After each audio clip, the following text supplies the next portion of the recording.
EWA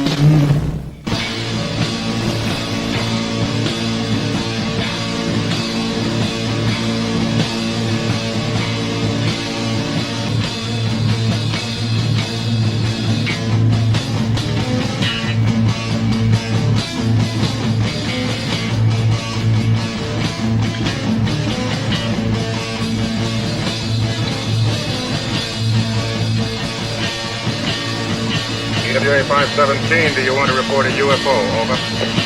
Negative. We don't want to report.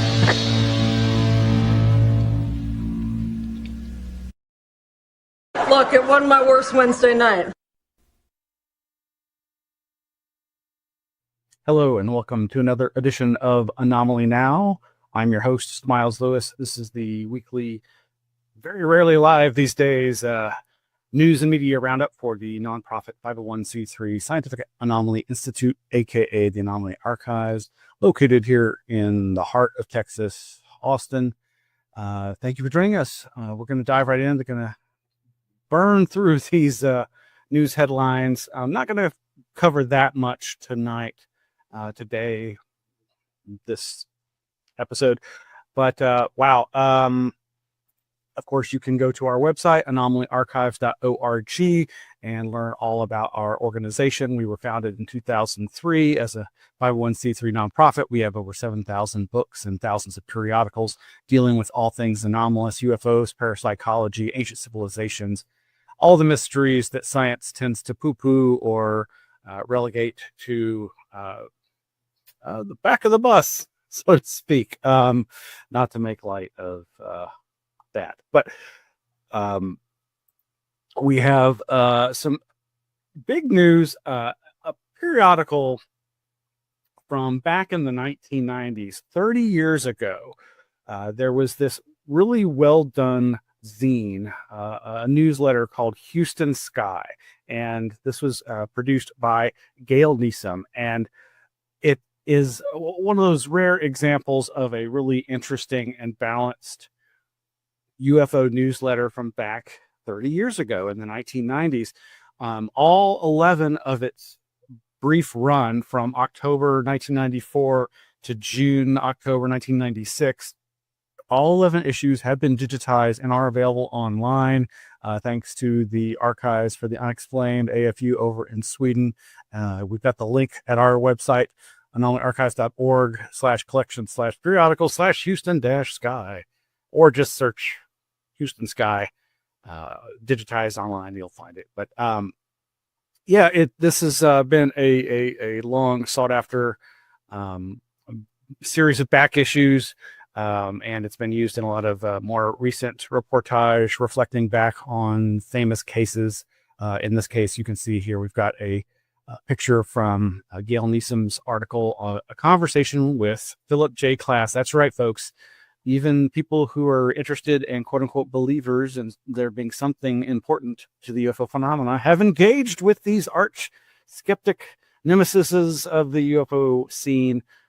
This excerpt was from our friend Kurt Collins's BlueBlurryLions.com, Philip Klass on the Cash Landrum UFO case circa 2019. But what he was excerpting was Gail Neeson's 1995 interview. But yeah, you can go and you can click through and you can see examples of these great back issues there over AFU. Of course, we have all these locally as well. Here's an example of Houston Sky for October-November 1995, the 7th issue, a bi-monthly UFO newsletter for Houston area MUFON members and others. The cover article in this case was the Alien Autopsy Circus. But so guess what? Gail is resurrecting for one final finale issue the Houston Sky magazine. She had a lot of material that was supposed to go into the 12th and final issue way back in the day, and she because of her continued interest in the phenomenon and where we're at nowadays, she wanted to put that information out there. And so she recreated the zine, and there is now the 12th and final finale issue that is, according to emails I read this morning, is making its way across the country to a group of lucky recipients as of the last 24 hours or so. I can't wait to see the final issue. Of course, we'll have more to say about this in the future, but yeah, you can find out more about that over at anomalyarchives.org, our page for the Houston Sky magazine periodical. And yeah, check it out. So in consciousness news, ESP news, over at discoverwildscience.com is this amazing article from November 8th by Jan Ott. That's O-T-T-E, last name O-T-T-E, Jan Ott. The shared dream reports that are stumping neurologists.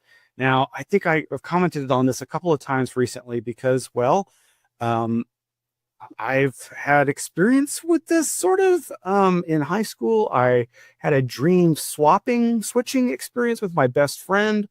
And that, among other weird dream experiences, is likely part of why I became so interested in the paranormal and UFOs as a youth, as a child. This article begins by saying, picture yourself waking up from a vivid dream only to discover that someone else experienced the exact same narrative down to the smallest details. This isn't the plot of a science fiction movie. Various reported mutual dream narratives have been analyzed, suggesting that shared dreaming might be more than just an urban legend. Throughout history, humans have reported experiencing identical dreams with others, creating a mystery that continues to challenge our understanding of consciousness and the sleeping brain. The phenomenon has captured the attention of researchers worldwide who are now documenting cases with scientific rigor. The best documented cases involve therapist-client shared dreams. In these, there is a professionally trained therapist who verifies the claim that the dream happened to both the therapist and the client around the same time. Yet, despite the mounting anecdotal evidence and preliminary studies, the scientific community remains divided on whether genuine dream sharing is possible or merely an elaborate coincidence. And so this decently lengthy article goes on to several sections, including the science behind documented mutual dreams. It says, studies suggest that most reported mutual dreams occur between two people, commonly involving friends, relatives, or significant others. This statistical breakdown reveals fascinating patterns that suggest shared dreaming isn't random, but follows specific relationship dynamics. What makes these cases particularly intriguing is their consistency across different studies.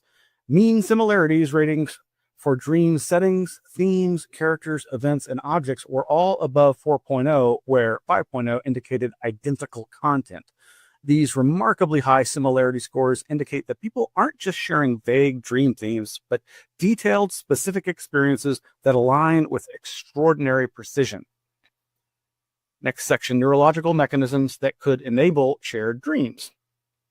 Many findings pointed out that mental activity during sleep and wakefulness shared similar neural bases. On the other side, recent studies have highlighted that dream experience is promoted by significant brain activation, characterized by reduced low frequencies and increased rapid frequencies. This neurological foundation provides a potential framework for understanding how shared experiences might occur during sleep states. One hypothesis for parallel dreaming involves neural synchrony, the phenomenon where brainwaves of different individuals synchronize. Research has shown that people can achieve brainwave synchronization through activities like meditation and music. If two emotionally connected individuals can synchronize their neural activity while awake, the possibility extends to synchronized dreaming during sleep. The concept of brainwave entrainment offers another compelling explanation. High-frequency neural oscillations are associated with various aspects of dream consciousness, suggesting that specific neural frequencies are associated with dream consciousness. When individuals share close proximity or strong emotional bonds, their brain patterns might actually align during REM sleep phases. The role of emotional connections in shared dreaming. And this is where I would point out, this was my best friend that I had the dream switching experience where he seemingly had my dream that I was anticipating going to sleep, but also with the intent and thought, I can't wait to share what I was hoping to dream about, a particular person that I'd met earlier that night, that I was hoping to share that information with this best friend. Meanwhile, he was back here in Austin. I was in Houston, and he was worried about his homework, and instead of having the dream I was expecting about this person I'd met, I had this dream about homework and being literally paperwork falling on me. Something I never had in high school. I was never worried. I never had nightmares or bad dreams about schoolwork. That was way beneath me. But the article goes on to say, mutual dreams tend to occur in close dyadic relationships, be very similar in content, and occur when related dreamers are separated and not feeling very intimate. Noticing or constructing mutual dreams may therefore be related to a need for emotional closeness or attachment in relationships. This finding suggests that shared dreams might serve an important psychological function rather than being merely coincidental. A 2017 study explored the idea that shared dreams come from a desire to enhance emotional attachments in relationships. The main focus was on the relationship between two dreamers, and the study found these dreams tended to occur when the subjects were feeling a sense of separation and lack of intimacy in their daily lives. This research indicates that mutual dreams might be the mind's way of maintaining connections during physical or emotional distance. The timing of these experiences adds another layer of complexity. Dreamers did not typically speak together during the dream, and 48% had the dream while in different locations. This geographical separation rules out external environmental factors, suggesting the phenomenon operates through purely internal mechanisms. Next section is historical documentation and cultural perspectives, and they just reflect on the fact that, yes, ancient civilizations had lots of ideas about the idea of the import of dreams, their prophetic abilities, and the possibility of people having the same dreams. I think I recently mentioned all this in the context of an episode from the 1990s sitcom, drama, whatever you want to call it, Northern Exposure, in which there's a exacerbated, a wild display of the Northern Lights. Of course, this is all set in Sicily, Alaska. And people in the town started having each other's dreams. They literally all started having dream switching experiences, though it wasn't always a one-for-one, I had your dream, you had mine. It just kind of like they were hopscotching around. Another section in this article, modern research challenges and methodological issues. Well, obviously, most science is wanting instrumented, verifiable information. And so studies that are trying to focus on dreams can largely only work when they deal with the comparing the descriptions, but then that becomes this kind of anecdotal self-reporting that carries less weight amongst most scientists. But it is possible that with more and more advanced neurological imaging technology, there's this new technology where they can brain AI software can extract some signals from the brain waves and reconstruct them and approximate what the person is seeing in real time. Imagine if they applied that to dreaming. This has been, of course, the subject of many a science fiction movie, but let's see. Then, yes, the quantum consciousness connection. This section begins a more speculative and controversial theory involves quantum entanglement, a phenomenon where particles become interconnected and instantly influence each other regardless of distance. Some researchers have posited that human consciousness might exhibit properties of quantum entanglement, allowing for shared experiences across space and time. While this idea is far from mainstream acceptance, it adds an intriguing layer to the discussion. This quantum approach to consciousness suggests that individual minds might not be as separate as traditionally believed. If consciousness operates partially through quantum mechanisms, then the boundaries between different people's dream experiences could theoretically become permeable under certain conditions. The concept gains additional credibility when considering that quantum effects have been observed in biological systems, including potentially in neural microtubules. Though highly controversial, some researchers propose that consciousness itself might emerge from quantum processes within the brain, opening possibilities for non-local connections between minds. I think that there's quite a bit of possibility in that direction. The article goes on. There's a lot more here. Neurologists' current perspectives and future research. They talk about famous lucid dreamer Stephen LaBerge began conducting research into shared lucid dreaming in 2019, with results still pending. This ongoing research represents one of the most promising avenues for scientifically investigating shared dream phenomena using controlled experimental conditions. Woohoo! While brainwave alignment is measurable, proving that two people are experiencing the exact same dream remains a challenge due to the inherently subjective nature of dreams and the absence of technology capable of directly capturing dream content. Again, there is some new technology that might be able to do this, and we can finally have a dream recorder like I and so many others have always dreamed of. However, emerging neurotechnology may eventually provide the tools necessary to decode and compare dream experiences objectively. What this means for our understanding of consciousness. And yes, I'll just encourage you to go and read the rest of this article and its conclusions. I do think this is nice to see this kind of thing being talked about more. And again, this is over at discoverwildscience.com with the headline, "The Shared Dream Reports That Are Stumping Neurologists." And I would just note that, the Anomaly Archives has a number of books on the subject or related subjects. We've got books like Time Loops, Precognition, Retrocausation, and the Unconscious, published in 2018 by Eric Wargo. Precognitive Dream Work and the Long Self, Interpreting Messages from Your Future by Eric Wargo, that's WARGO, circa 2021. And one of the few books literally on this subject that I would highly recommend is called Mutual Dreaming by Linda Lane Magallon. That's Magallon, published almost 30 years ago, 28 years ago in 1997. There's also a more recent book, Group Dreaming by Gene Campbell. That's Campbell. Group Dreaming by Gene Campbell, circa 2006.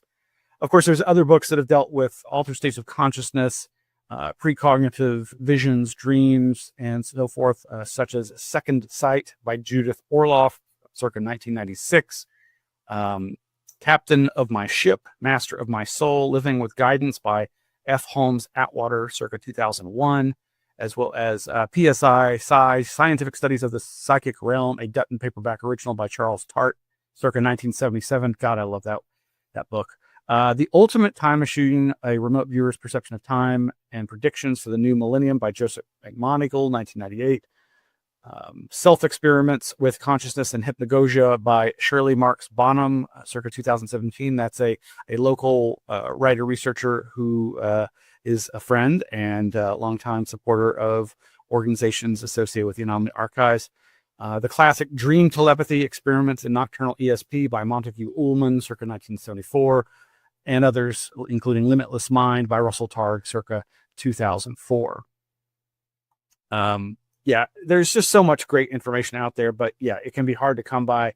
There's also a whole host of other weird seeming shared consciousness experiences that I've reported on over the years. Back in 1996 in my Elfis zine, the ELF Infested Spaces, Journal of Possible Paradigms, I published a account by the mother of a close friend of mine called it A Shared Near-Death Experience.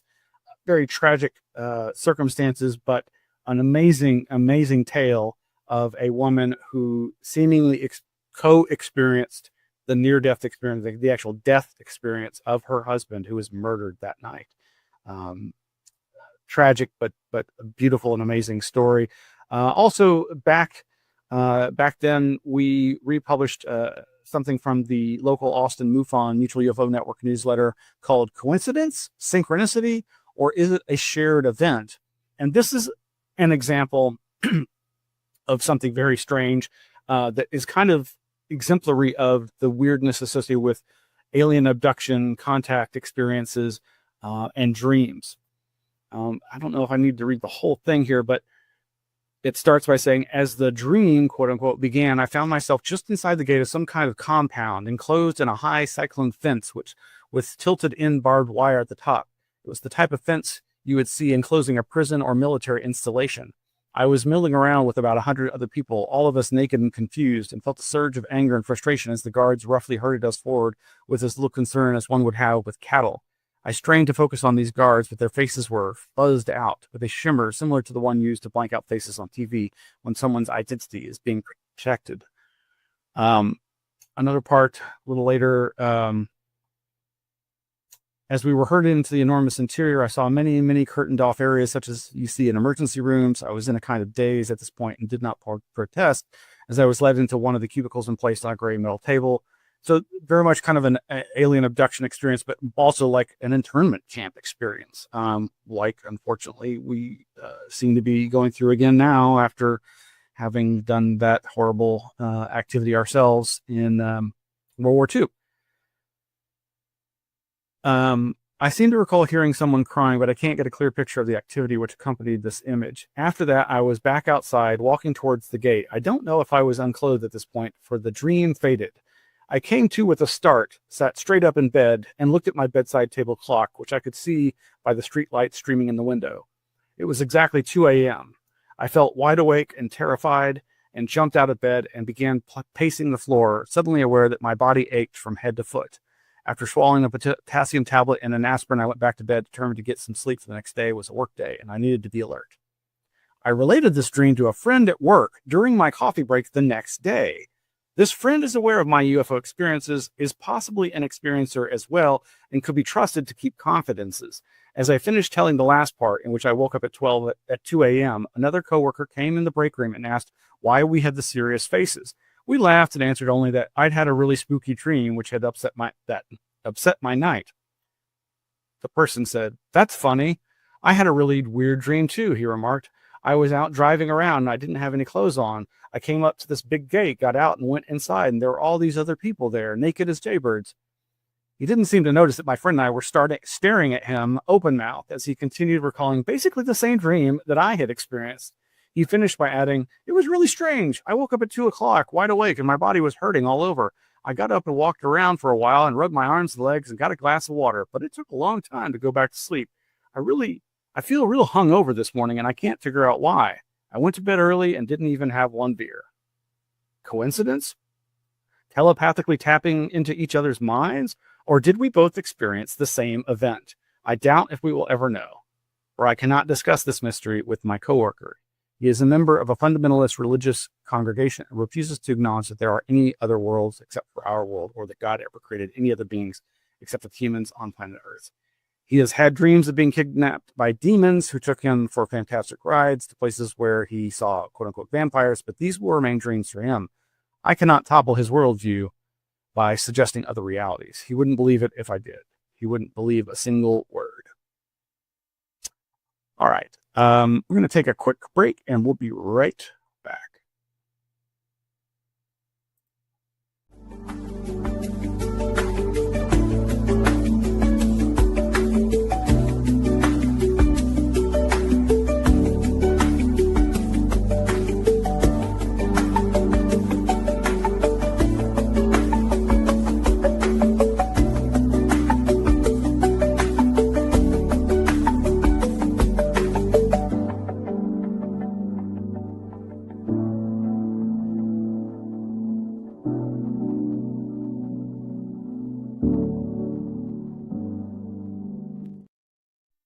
Thank you for joining us. Thank you for sticking with us. This is Miles Lewis, and this is the Wednesday, November 19th, 2025 episode of Anomaly-NOW, the weekly news and media roundup for the 501c3 nonprofit Scientific Anomaly Institute, aka Anomaly Archives. So we were just talking about the possible phenomena of dream sharing, shared dreaming, group dreaming, dream switching, other types of weird altered states of consciousness sharing, like near-death experiences or a death experience sharing, and the connection to perceived alien contact, alien abduction, UFO space weather contact through telepathy and dreams, that sort of thing. Which brings us to something I was going to share. So in the last few days, I heard this reference to Joe Rogan having described an intense dream on one of his recent episodes of his Joe Rogan Experience podcast show. He was describing to his guest a dream that he'd had either that morning or within the last 48, 72 hours or something like that. And of course, so this clip was provided over at Red Panda Koala's UFO History Archive YouTube channel. It's a 4.5-minute clip, but I kind of shrunk it down to even shorter and wanted to share this with you. I think you might all find it interesting. I was telling you before we get started that I had the most bizarre dream I've ever had in my life last night. The most realistic and most bizarre dream. And it's so hard to try to explain how strange this was. But I was in some weird corridor that looked like a building but was odd. Very strange. And I was encountering these beings that looked like people but very different. They were very thin and they were slightly on the tall side. And they had big heads, like larger than normal with larger than normal eyes, but they looked like people and they were playful and they were scaring me. They scared me and then they joked around. Like, we're just joking around. It was the most realistic dream I've ever had in my life. And I woke up and I could not go back I had to stay up. I got up at 3:30 in the morning and I just went to the gym and I worked out for a couple hours and I was like, what the fuck was that? But it was very bizarre in that there was communication going on. It was like, God, I want to read into this because I know it's just a dream, but it was like, get comfortable with this. Very organic. Whatever this was, it felt like living organic beings that were like us. There was also a water element. It was hard to understand what the water element of it was, but there was some sort of an indication that there was water and that there was a protection from you going out into the water. But if you did go into the water, there's a bunch of predators in the water. But they weren't like, it wasn't like sharks. It was reptile, like crocodile type things that were in the water, and that they had been like feeding them and keeping them calm and like keeping them away. But whatever these beings were in my dream, they were like what humans could eventually be. That's what it felt like. If it didn't feel like a person, but I don't feel like a monkey, you know what I mean? Yeah. But it was like that. It was very, very realistic. Like there was communication going on. And I was really freaked out. And they were fucking with me to lighten me up because I was freaked out. They're like, ah. And then they were like this, like, calm down, like, relax. It was so realistic.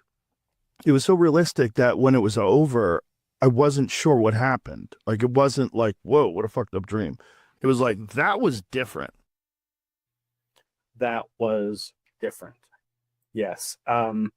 It really sounds like very similar to a DMT experience. Of course, this is a chemical that's endogenous to the human brain and body, and it's in a lot of different plants. It's the active ingredient in ayahuasca, the spirit vine.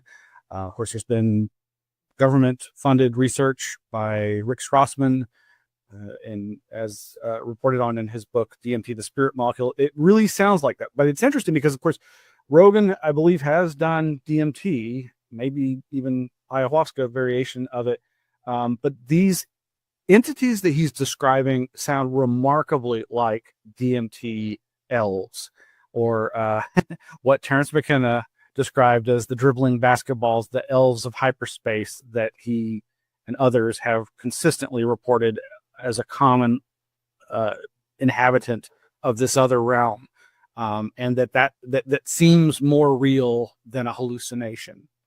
And the exact behavior that he's describing, I know people who've had that experience of hordes of these creatures messing with them, trying to scare them, showing them lots of scary things, but always with the sense of, no, see, this is all imaginary. You don't have to worry. You're safe. Learn to not react to the alarmingly anomalous things that you are experiencing and about to see. And then the thing about the water element and these beings keeping fed or at bay these reptilian alligator crocodile type creatures. Again, this all kind of fits a lot of the lore, both of shamanism, various indigenous peoples' accounts, as well as the UFO literatures. And obviously, Joe Rogan's somebody who's dived deep into the UFO literature, and so it's not unlikely that he would have come across these things, and it could just be his unconscious helping him process this. But it is very interesting because this does ring true, which it sounds like so many alien abductee, contactee dream experiences where it seems like there's something more significant going on here. And I've long maintained that a parapsychological understanding of UFOs is the only way to get to the heart of it. I do believe that basically the UFO contact experience is just a psychic interface for us and our own collective unconscious, our own personal unconscious, and probably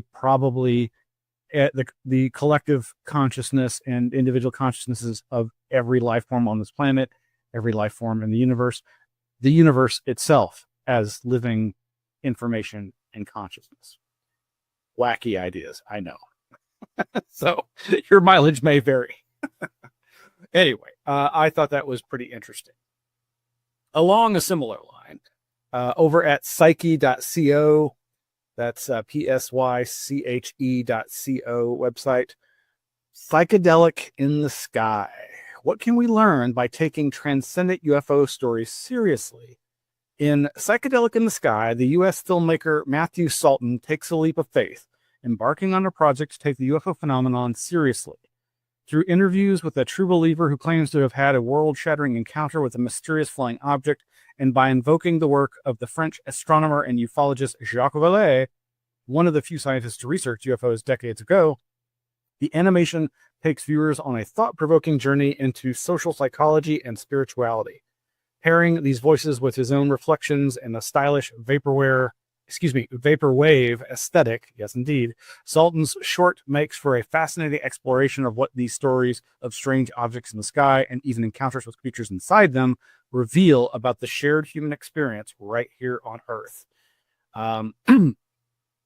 Excellent synopsis of this 11-minute video that you can watch at this link or at the Matthew Salton's VO channel. I do have a couple of clips. It's an 11-minute video, but here's a couple of clips. And it rehashes some existing Jeffrey Mishlove interview with Jacques Vallée, where he outlines the three levels that UFO contact affects humanity through. And but I'll comment a little bit more in a second. Here's the first clip. A very large orange sphere with flames coming off the front of it and the side of it, with a little white star orb following in its trail. Its very being, its very fact that it's there, was screaming, "We're from somewhere else. This is not a normal Earth experience." More than 30 residents from nearby towns and villages reported sightings that night. Several workers taking a break at a factory saw basketball coach. He saw New York State troopers saw it. Like I said, I consume a lot of UFO content. So when I encounter stories like this, I inevitably think of the work of Jacques Vallée. What we know today about the UFO phenomenon is considerably more than we knew 20 years ago or 10 years ago. And he's one of the few scientists who believes there's much more we can learn from these sightings, other than just stories of strange lights in the sky. And we have to understand it at three different levels. And the first level is the physical level. That thing came right as close as can be over our head. Almost all described it like Len did. Seeing the little white orb following in the trail. The articles appeared, and they quickly faded away. I don't think I told very many people that it might have been somehow personal. It was like a beacon in the night. It was like a torch, if you will. This feeling came over me, this thought. They were giving me a hello. Psychedelic in the Sky, Matthew Salton. Highly recommend you go check it out. And, you know, the thing I immediately realized about that account and seeing the news clippings was this was the Brockport UFO incident that I had only become aware of thanks to Diana Pasulka's second book, Encounters. And in fact, while looking that up, I found this bit here, Remembering Brockport, New York. This is Lynn Philippu's, I'm sorry if I'm mispronouncing your last name, Philppu, Lynn. I think he's the Lynn in this. He must be the Lynn because he's talking about this experience. And he posted back in November of 2023, following up on the Brockport UFO. Encounters, the new book that covers my eyewitness account of the 1967 UFO over Brockport and other nearby towns, is now available. And I had the pleasure of sharing a few moments with its author, Diana Walsh Pasulka, last weekend at the inaugural Soul Foundation Symposium at Stanford University. And yeah, there's some some images here of he and she and others reading his book, or her book rather, and then screenshots of the photos of the book proper related to his experience. And yeah, very, very interesting. And again, highly recommend this. There's another clip I'm going to play real quick here. When is a UFO story no longer just a UFO story? I have no idea what I saw, but it scared me to death. It was bigger than my house. It was just an enormous glowing object. Not everyone reports a craft, but luminous lights and orbs that appear and disappear. It was doing figures of 8, it was doing loops. All the while it was changing color. Sometimes there are strange creatures. He was about 7 feet tall, a silver-suited man. He was there for about 2 hours. People encountered psychic phenomena. I got seemingly a telepathic message while I was meditating. That voice switched over to Latin. Dreams and visions would follow. Oftentimes they would say, "We are you and you are us." There were even cases of people being healed from physical ailments. A lot of experiencers even interpreted their encounter as religiously significant. Whether they are a cop driving on a lonely road, or a PhD, or a bank president, whether they are religious or not religious, their view of themselves, their view of the world around them, their view of the universe has been shattered. You see a UFO, and that is consciousness expanding. It's like a psychedelic flying in the sky.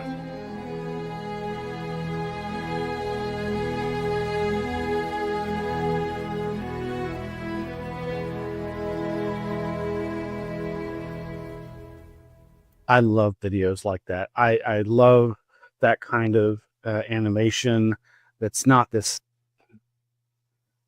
danged AI animation that is becoming so prevalent. I was just watching a video that was purporting to be all about Tim Taylor talking about Diana Walsh Pasulka's encounters with them, and all it did was harvest a bunch of audio and video interviews that where people have talked about Tim Taylor, this mysterious figure that relayed in her book American Cosmic, and who is a very interesting person. And yes, it's nice to see and hear all the interview footage compiled together, but the entire video, all AI generated. And then some of it's really beautiful and amazing, but it's all so obviously AI generated. And it's just capitalizing off other people's material. Go watch that video for yourself, and I'm going to hopefully try to support that artist's work, Matthew Salton. And yeah, in that video I was referring to, though, the Tim Taylor video, I also suspect that the only quote unquote new material added, the narration for the video, not what I was just playing, but this other thing I'm referring to, this rip-off video. I swear it's probably AI generated too. The narration, it's probably just got some voice speaking based on the input of those interviews and talks about Tim Taylor. Anyway, moving right along, over at oakparkandbeyond.org is this article that's one of two I want to highlight at the end of the show here, called The Seekers Cult Oak Park, the Spaceship That Never Came. This is a nice local flavor article about an event that you'll realize you've probably heard about inevitably, even if you're not real familiar with the case details. As it says here, the story unfolded on an ordinary Oak Park block, and thanks to the Oak Park River Forest Museum, we've got the details. Oak Park, Christmas week, 1954. On the 700 block of South Cuyler Avenue, that's Cuyler, on a wintry evening, a small circle of people sing carols and watch the sky, waiting for a ship to take them up to Planet Clarion. This is the night they expect it, the night they've been waiting for. It's the public rendezvous after an earlier pre-dawn vigil that passed without a pickup. Outside, neighbors edge closer to a peek into what's going on, and the officers stay close at the curb. Inside the circle, fresh messages promise that departure could still come at any moment. To the seekers, it's a quiet street holding an enormous hope. But to see how an ordinary block became the location of this midnight watch, we have to meet the people at its center. Who were the seekers, and how did their promise take hold? At the center of the seekers was Dorothy Martin, a 54-year-old Oak Parker who said she received communications by automatic writing, a spiritualist practice of writing messages without conscious control. She received this automatic writing from higher beings called the Guardians. Using the pen name Marion Keach, she spoke of approaching disaster and flying saucers ready to ferry the faithful to safety. Once her words started spreading, a small network of cult members formed, one of the most zealous being Dr. Charles Loffitt, a physician from Michigan who began traveling to Oak Park. The press and onlookers would later call them a UFO cult or doomsday cult, though on the ground they looked more like a mid-century religious group meeting in homes to parse quote-unquote messages. Their belief system drew on esoteric sources, including OASP, an 1882 spiritualist scripture produced by automatic writing, and quote-unquote contactee lore, mid-century UFO accounts from people who said benevolent space beings gave them messages, along with familiar religious language built on the idea that God could stay a catastrophe if enough light was spread. Oak Park played a quiet but crucial role. Meetings happened in homes here, visitors came from throughout the region, and the story attracted reporters who amplified the drama beyond the block. Later tellings would use pseudonyms for people and places, but the local footprint remained unmistakable. What the prophecy said and how the nights unfolded. The date that mattered was December 21st. Before dawn, according to the prediction, a catastrophic earthquake and flood would devastate the central United States. Extraterrestrial rescue would arrive just before then, a visitor at midnight, and then a spacecraft. Following instructions that metal would interfere with the pickup, believers removed metal items, jewelry, zippers, fasteners, before waiting in the house. Unfortunately for them, midnight passed, so another clock was consulted. Still nothing. By 4:45 a.m., a fresh communication reported that the group's vigil had spread so much light that God had spared the world. The catastrophe, they said, was averted.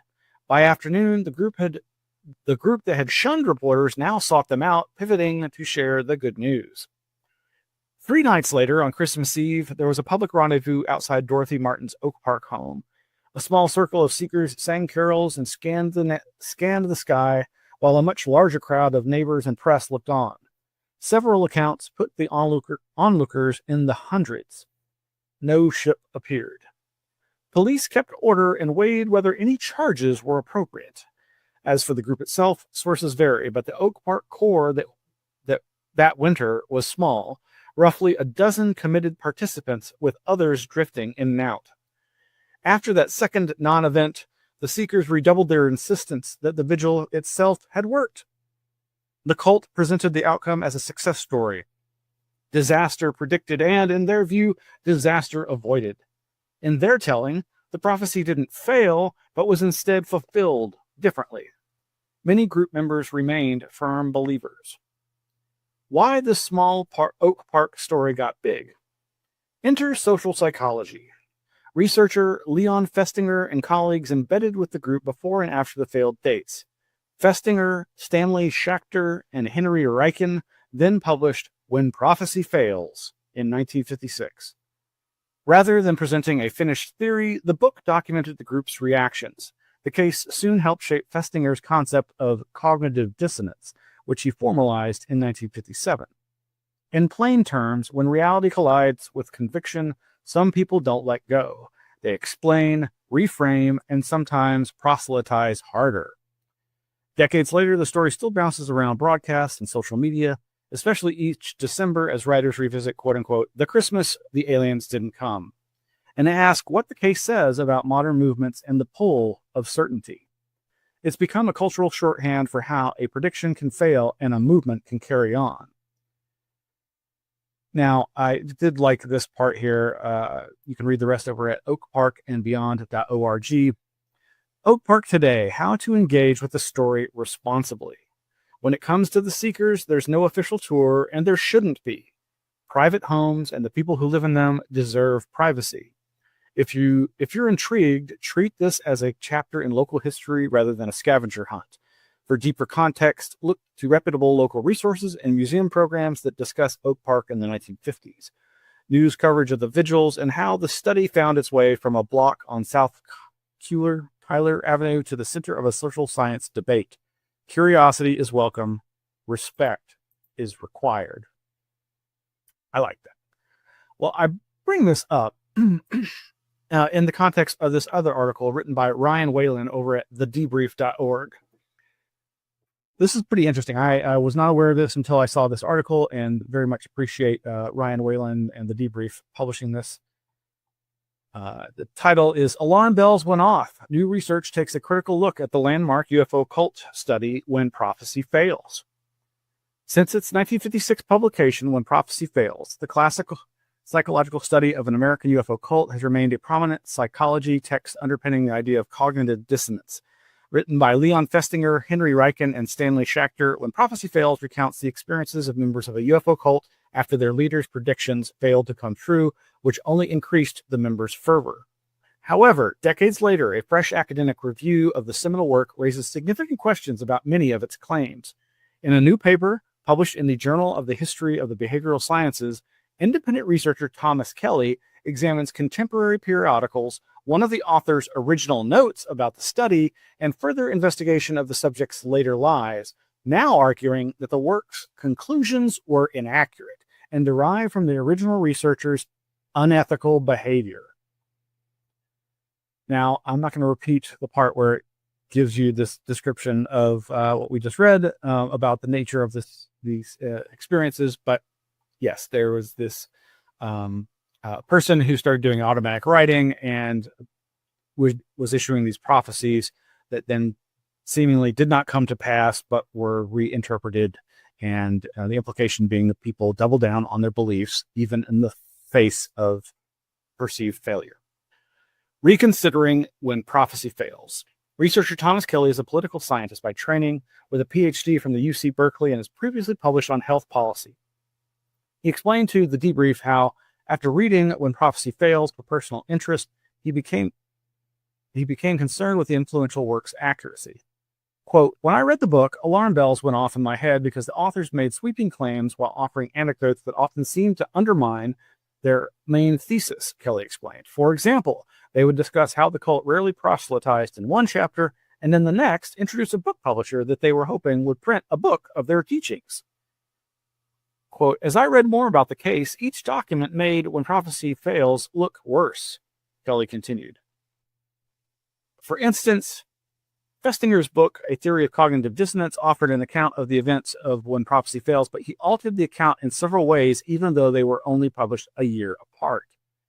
Kelly noted his greatest surprise was at how often the researchers documented their active encouragement of the cult's beliefs during moments of doubt, which he discovered in Festinger's newly released papers. Let me reread that. What is happening with this webpage? I don't know if it's showing up there. Is it? Kelly noted his greatest surprise was at how often the researchers documented their active encouragement of the cult's beliefs during moments of doubt, which he discovered in Festinger's newly released papers.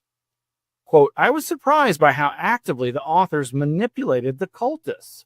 Henry pretending to be an alien emissary, Liz pretending to get psychic messages, Liz and Frank getting involved in the child welfare investigation, Kelly expressed. Had the authors just massaged or exaggerated their findings, I would have been much less surprised. Belief persists. Quote, by the standards of the authors, mere belief in UFOs or psychics or occultism is not an example of belief persisting past disconfirmation, Kelly writes in the recent study, adding that, quote, only belief in Martin's specific prophecy and reinterpretation would qualify. Kelly traces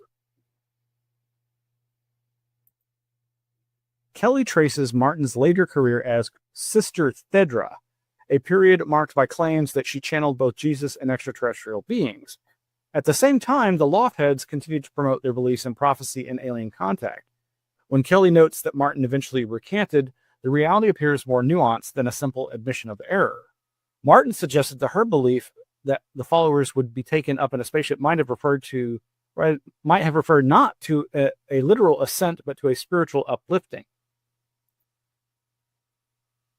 Though she later conceded that no one can make precise date-specific predictions. Interestingly, some of Sister Thedra's subsequent followers seem to have been unaware of the original 1954 events that gave rise to her earlier notoriety. Anyway, this is a good synopsis of this case. Very interesting. Also interesting that Ryan, the author, interviewed Aaron Gullius, the host of the long-running Saucer Life podcast, which unfortunately, sadly, has come to an end. But there's still all those wonderful episodes of the Saucer Life podcast available for you to listen to.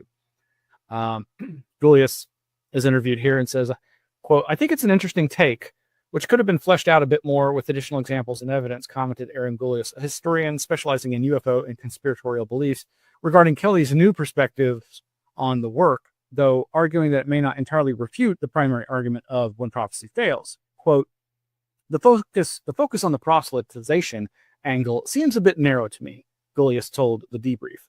I thought that Kelly might have paid more attention to the way that Martin's and the Loftheads' commitment to UFO belief deepened despite the failure of the prophecy. Quote, I've always had serious concerns about the infiltration angle of the study, and Kelly's article indicates that there were certainly ethical issues at play here, Gullius concedes. At the same time, I don't think flaws in the study undermine the concept of cognitive dissonance as much as Kelly seems to. Yeah. Well, you can read the rest of that over at thedebrief.org.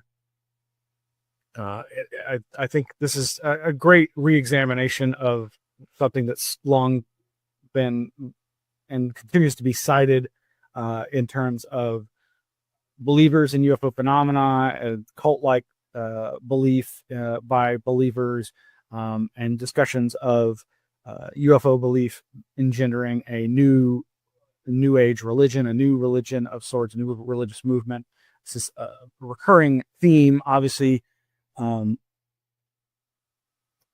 promulgated by the fact that some of the biggest names in the academic world who have written about this, Diana Walsh-Pasulka, Jeff Kripal, etc., come from the field of religious studies. So, well, folks, that's going to be it for this episode of Anomaly Now for November 19th, 2025. Thank you for joining us. Please go to anomalyarchives.org and sign up there for updates, or more helpfully, go to our Patreon at patreon.com/anomalyarchives, where you can sign up for free and get updates. Or if you can, please consider donating $1, $2, $5, $10 a month or more to help us in our efforts for preserving UFO and anomalous related information and educating the public. We could really use your help. Of course, like and subscribe, hit the notification bell, all those silly, goofy things that YouTube wants you to do. Thank you so much, everybody. Good night.